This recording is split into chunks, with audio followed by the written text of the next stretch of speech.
How many grams of ammonium chloride would be needed to make 0.1 liters of solution containing 80 milligrams ammonium chloride per milliliter?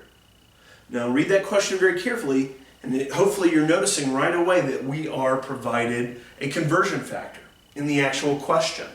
And so what is that information that's given? It says that every 1 milliliter has this mass of 80 milligrams.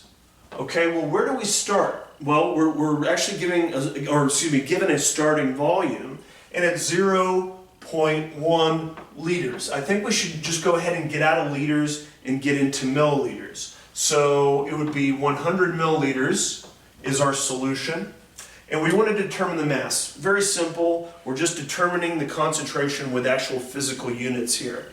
So let's set it up. Let's say 100 milliliters.